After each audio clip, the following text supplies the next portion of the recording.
What's up, guys? Welcome back to the channel. Today we are getting ready for this weekend. We're going out to Kairos Wilderness Resort, but before we go, I just want to adjust the suspension in the rear a little bit.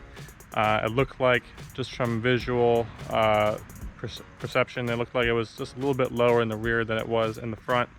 So that's what I'm going to be doing this morning. Right now I got the truck jacked up right now, and what I'm going to be doing is, since I have adjustable shackles in the rear, I have them on the lowest setting right now. I'm going to be just adjusting the bolts in there to make them just a little bit longer and hopefully add a little bit more clearance in the back.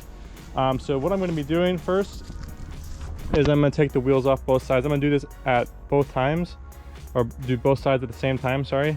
The reason being is, from what I found online, if you do it one at a time, you're going to need another jack in between the leaf springs and the body to kind of push it down a little bit to make the adjustment possible.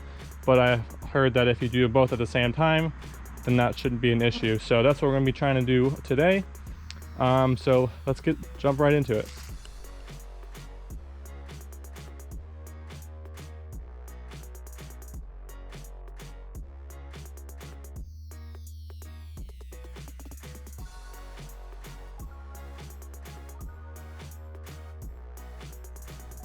All right, so we got both wheels off now on both sides. What I'm going to do is I'm going to take the jack stands and I'm going to just place them underneath the frame up here. That way I can release the hydraulic jack and I can have the axle be hanging free without anything pushing up on it.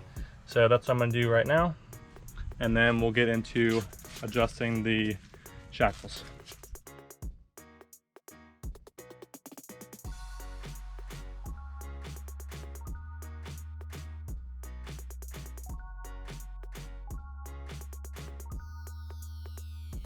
All right, so because my driveway is not concrete, the jack stand started digging into the ground. So what I did, or what I'm gonna do, is I'm gonna re-jack it back up, and I'm gonna put some cinder blocks on both sides, and I'm just put the jack stands on top of that, and that should prevent it from sinking into the ground, hopefully. And then we'll jump back into it. All right, so jack stands are now repositioned.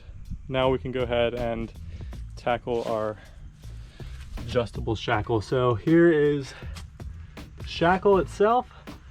There is 2 extra holes at the top that we're gonna adjust them to. So what we're gonna do is just undo the bolt on both sides and adjust it from there.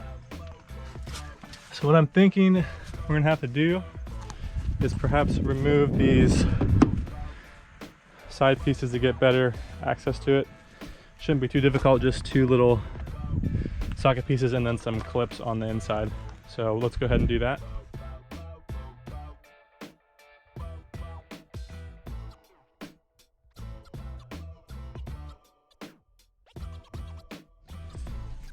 All right, so now we have clear access to our shackle here. So what I'm thinking we're going to do is let's just go all the way to the top and let's see how that looks. And we'll do that on both sides, and then we'll bolt it back in. So let's undo both sides real quick.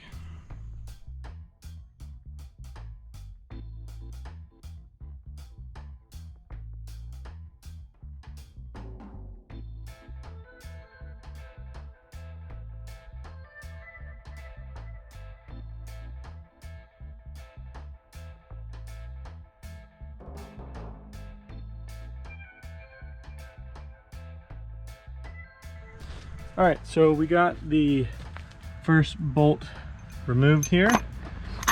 Not too bad. I used a socket and an adjustable wrench to loosen it, and then once I got it the nut off, I just used some pliers to pull the bolt out.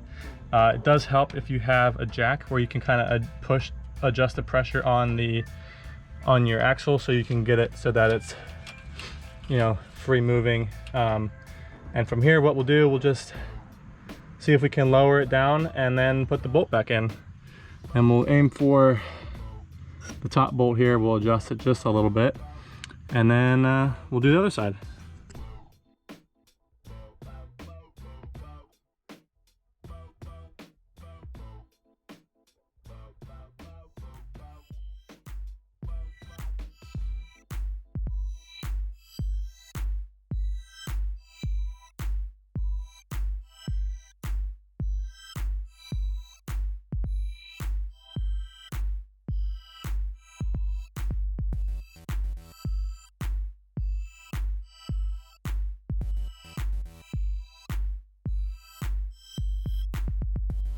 All right, so we got the first side back in the top spot, so we got extra space down there. So now we got to redo the other side. However, because my driveway is a little bit uneven, I'm not able to fit the bolt, and it wants to go into the second hole. So what I'm going to do is I'm going to take my scissor jack. The stock jack should work just fine. I'm going to use that to push the leaf spring down just a bit so that I can fit the bolt into the second spot. And that will be how we do it for the other side.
All right, so we got both shackles back in, or sorry, both bolts back in the shackles on both sides, tighten them down.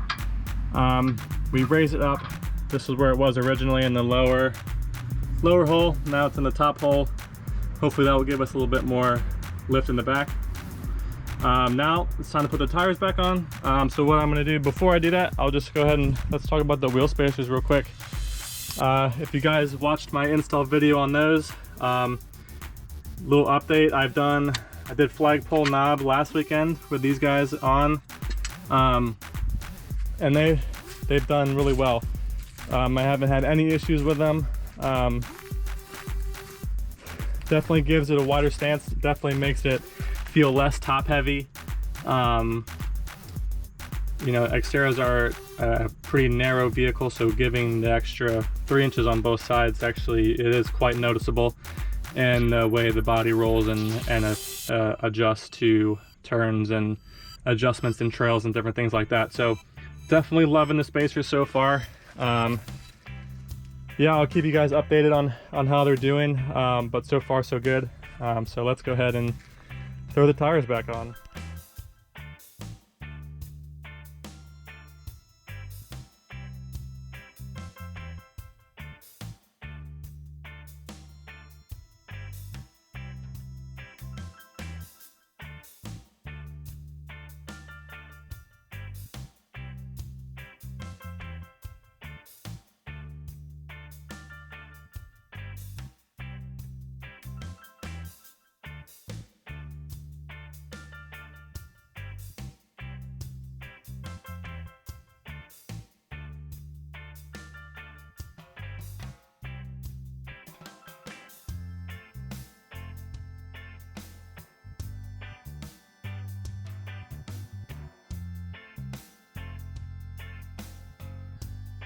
All right, got the wheels back on. Now I'm just throwing the fenders back on the rear, and then we're finished. Pretty easy job. Definitely helps if you had the right tools. But yeah, so If you guys have adjustable shackles and you're thinking about doing this, it's not super difficult to do. Just make sure you take your time, make sure you do everything correctly, and it'll turn out great.